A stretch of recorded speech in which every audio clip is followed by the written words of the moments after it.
What's up guys, and welcome to the 11th lesson of these terminal videos. And in this tutorial it's all about moving a file, whatever, a text file, a directory, a repository, a folder, a tar file from one place to another. So without further ado, let's start the tutorial. Okay,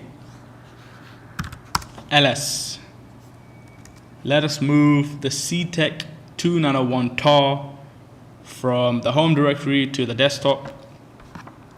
So mv CTEK 2901 tar, and now tilde desktop, and there you go, it's moved to the desktop. There it is, CTEK 2901. Now if I do ls, it has gone from one place to another. So if I do cd desktop ls-l, and there you go. Now you see a CTEK 2901.tar on the desktop. That's how you move files from one place to another using a couple of commands.